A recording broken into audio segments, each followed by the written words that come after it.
మరి ముఖ్యంగా గత కొద్ది రోజుల క్రితం చైనాపై అమెరికా అధ్యక్షుడు ఏకంగా 125% వరకు సుంకాలు విధించిన సందర్భం. ఆ తర్వాత వాటిని నిలిపివేశాడు. ఆ తర్వాత ట్రేడ్ వార్కి సంబంధించి ఆ ట్రేడ్ అగ్రిమెంట్ కోసం డిస్కషన్స్ జరిగాయి. మళ్ళీ ట్రంప్ ఇప్పుడు ఆ పాత రాగానే అందుకోవడం ప్రస్తుతం తీవ్ర చర్చనాంశంగా మారుతున్న పరిస్థితి. అమెరికా డబుల్ స్టాండర్డ్స్ అంటూ కూడా చెప్పుకొచ్చాడు Xi Jinping. China embassy in US చెప్పుకొచ్చిన సందర్భం ఏమని, China's position on the trade war is consistent, we do not want it but we are not afraid of it. అంటే మేమేం భయపడం, మేము కోరుకోవటం లేదు, మేమేం వార్ కోరుకోవటం లేదు, ఈ ట్రేడ్ వార్ని మేమేం కోరుకోవటం లేదు, మా స్టాండ్ వెరీ క్లియర్, మేమేమి ట్రేడ్ వార్ కోరుకోవటం లేదు, అలా అని చెప్పి భయపడేది లేదు అంటూ కూడా చైనా ఎంబసీ ఇన్ యుఎస్ అంటే అమెరికాలో ఉన్న చైనీస్ ఎంబసీ చెప్పుకొచ్చిన సందర్భం. Since the China US economic and trade talks in Madrid in September, the US in just 20 days has introduced a string of new restrictions measures targeting China అంటూ కూడా చెప్పుకొస్తూనే continue చేసింది. ఏమంటుందంటే కనుక ఆ ట్వీట్కి సంబంధించి డీటెయిల్గా మాట్లాడుకునే ప్రయత్నం చేద్దాం. Since the China-US economic and trade talks in Madrid in September, the US in just 20 days has introduced a string of new restrictive measures targeting China అంటూ వాటిని బోల్డ్ లెటర్స్లో చెప్పుకొచ్చింది. The US in just 20 days అంటే America 20 రోజుల్లో ఈ కొత్త అంటే చైనాను లక్ష్యం చేసుకొని ఈ కొత్త ఆంక్షలన్నీ తీసుకొచ్చింది అంటూ కూడా చెప్పుకొచ్చిన సందర్భం.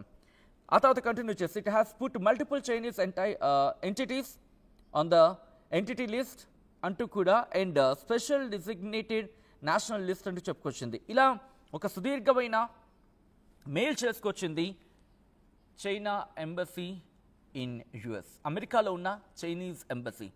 ప్రధానంగా ఏమంటుందంటే కనుక ఎక్కడ కూడా మేము ఈ వార్ కనుక ఒక ట్రేడ్ వార్ జరిగితే మేము ఎక్కడ ఆగేదే లేదు, తగ్గేదే లేదు, చైనా స్టాండ్ వెరీ క్లియర్ అంటూ కూడా చెప్పుకొచ్చిన సందర్భం.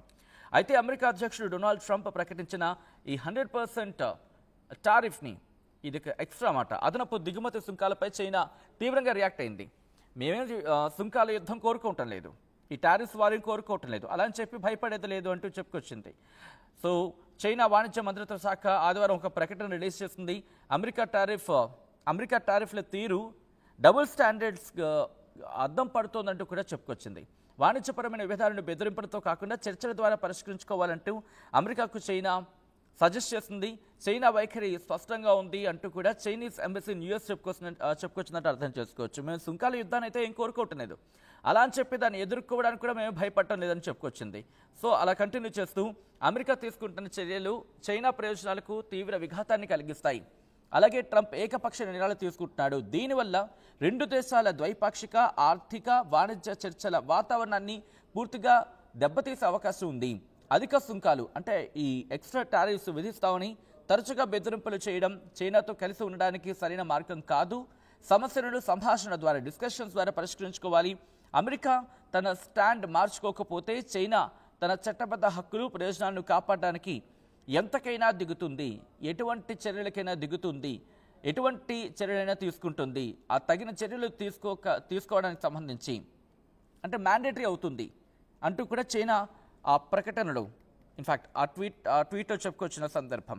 అయితే అమెరికాకు ఎక్స్పోర్ట్ అయ్యే ఈ అరుదైన ఖనిజాలకు సంబంధించి ఇటీవల చైనా ఆంక్షలు విధించింది. దీనిపై డొనాల్డ్ ట్రంప్ రియాక్ట్ అవుతూ భారీ సుంకాలు విధిస్తానంటూ కూడా ఇటు హెచ్చరించాడు, వార్నింగ్ ఇచ్చాడు.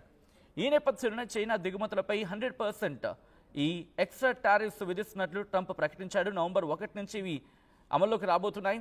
చైనా తీసుకునే ఆ నెక్స్ట్ చర్యలు అంటే చైనా ఎటువంటి అడుగులు వేస్తుంది దానికి తదనుగుణంగా తన నిర్ణయం ఉంటుందంటూ కూడా ట్రంప్ చెప్పుకొచ్చాడు. దీని మీద చైనా మంత్రిత్వ శాఖ రియాక్ట్ అయిన సందర్భం. దక్షిణ కొరియా పర్యటనకు సంబంధించి కూడా ప్రస్తావించిన సందర్భం. దక్షిణ కొరియా పర్యటన సందర్భంగా చైనా అధ్యక్షుడు షీ జిన్పింగ్తో ట్రంప్ భేటీ కావాల్సిన సందర్భం. కానీ ఇప్పుడు ఈ ట్రేడ్ వార్, మరి ముఖ్యంగా టారిఫ్స్ వార్, దీనికి సంబంధించి ఆ ప్రకటన బయటకు వచ్చిన తర్వాత ఈ భేటీ ఉండదు అంటూ కూడా వార్తలు గుప్పమంటున్న పరిస్థితి. మరి ఉంటుందా ఉండదు అనేది బిగ్గెస్ట్ క్వశ్చన్ మార్క్. ఎందుకంటే ట్రంప్ ఒక మాట అన్నది జరిగింది, ఒకవేళ కనుక షీ జిన్పింగ్తో భేటీ అయితే ఏం మాట్లాడతాం, ఏం అర్థం ఉంటుంది ఆయనతో భేటీ అవ్వడం అంటూ కూడా ఆయన చెప్పుకొచ్చిన సందర్భం. ఇలా అనేక అంశాలకు సంబంధించి ప్రస్తుతం చర్చ జరుగుతోంది. ఎందుకు ట్రంప్, ఎందుకంటే గత కొద్ది రోజుల క్రితమే చైనాతో కాస్త దోస్తీ కడుతున్నాడా మళ్ళీ అని అర్థం వచ్చేలా టారిఫ్స్ని దాదాపుగా 30% తీసుకొచ్చిన సందర్భం. ఎక్కడ 140, 150, 170 అలా వెళ్ళిపోయింది కదా. అటువంటి ట్రంప్ మళ్ళీ చైనా విషయంలో కనికరం చూపించాడా? ఎందుకంటే అప్పుడు ఒక మాట వినిపించింది, అమెరికా అధ్యక్షుడు ట్రంప్ మీద అక్కడ ఉన్న వాణిజ్యవేత్తలకు సంబంధించి ఒత్తిడి పెరిగింది. ఎందుకంటే పండగ సీజన్, ఇటు డిసెంబర్లో క్రిస్మస్ నేపథ్యంలో ఇప్పుడు అంత మార్కెట్ ఉంటుంది వాళ్ళకి. సో మీరు కనుక ఇప్పుడు చైనా మీద ఆంక్షలు విధిస్తే అది మా మీద ఇంపాక్ట్ పడుతుంది. కాబట్టి ఒక 90 రోజులు రిలాక్సేషన్ ఇవ్వండి, 90 రోజులు దీన్ని పక్కన పెట్టండి, ఆ తర్వాత వీటిని అదును చూసుకొని కాస్త ముందుకు వెళ్ళే ప్రయత్నం చేయండి, అవకాశాన్ని చూసి ముందుకు వెళ్ళే ప్రయత్నం చేయండి తప్ప ఒక్కసారిగా ఇటు చైనా మార్కెట్లకు సంబంధించి మీరు ఈ టారిఫ్స్ విధిస్తే అది మా మీద ఇంపాక్ట్ చూపిస్తుంది, ఇటు అమెరికా మార్కెట్నే దెబ్బతీసే అవకాశం ఉంటుందని చెప్పి ఆలోచించుకోమంటూ హితవు పలికారు, లేకపోతే కాస్త వార్నింగ్ ఇచ్చారు. ఈ కైండ్ ఆఫ్ డిస్కషన్ జరిగిన పరిస్థితి. సో ఈ నేపథ్యంలో దాదాపు 90 రోజుల పాటు పక్కన పెడుతున్నాడు. ఇప్పుడేం చేయబోతున్నాడు, ఇప్పుడు ఎక్స్ట్రా టారిఫ్స్ ఎందుకు విధిస్తున్నాడు అనేది చర్చకు దారితీస్తున్న నేపథ్యం. అమెరికాను ఒకవేళ మాతో యుద్ధానికి దిగే పరిస్థితి వస్తే అమెరికాను లేపేస్తాం అనే అర్థం వచ్చేలా ఇండైరెక్ట్గా వార్నింగ్ ఇచ్చిందని చెప్పుకోవచ్చు ఇటు చైనాకి సంబంధించి. ఎందుకు ఆ మాట ఇక్కడ మనం అంత గట్టిగా చెప్పగలుగుతామంటే మీరు చూడొచ్చు, China's position on the trade war is consistent. ఇది వాళ్ళు చెప్తున్నమాట, చైనీస్ ఎంబసీ, అమెరికాలో ఉన్న చైనీస్ ఎంబసీ చెప్తున్నమాట. We do not want it, మేమేం కోరుకోవట్లేదు ఈ ట్రేడ్ వార్, వాణిజ్య యుద్ధం మేమేం కోరుకోవటం లేదు. But we are not afraid of it. అలాగే దాని గురించి మేము భయపడటం లేదు, దాన్ని చూసి మేము భయపడటం లేదు అని అర్థం వచ్చేలా ఉంది. సో దీన్ని బట్టి అర్థం చేసుకోవచ్చు, అంటే ఎటువంటి యుద్ధానికైనా ట్రేడ్ వార్ విషయంలో ఆ యుద్ధం ఎంత తీవ్రతకు వెళ్ళిపోయినా, ఎక్కడికి వెళ్ళిపోయినా దాన్ని ఎదుర్కొనేందుకు, దాన్ని తట్టుకునేందుకు, దానికి ఎదురొడ్డి నిల్చునేందుకు ఇటు చైనా సిద్ధం అంటూ చైనా అధ్యక్షుడు షీ జిన్పింగ్ చెబుతున్న మాటలు అర్థం చేసుకోవచ్చు. మరి ఏం జరగబోతోంది, ట్రంప్ ఊరుకుంటాడా లేకపోతే మళ్ళీ ట్రేడ్ వార్ని స్టార్ట్ చేస్తాడా, ఏం జరగబోతుంది అనేది ఆసక్తికర పరిణామంగా మారింది. మీరేమనుకుంటున్నారు, కమెంట్ చేసే ప్రయత్నం చేయండి.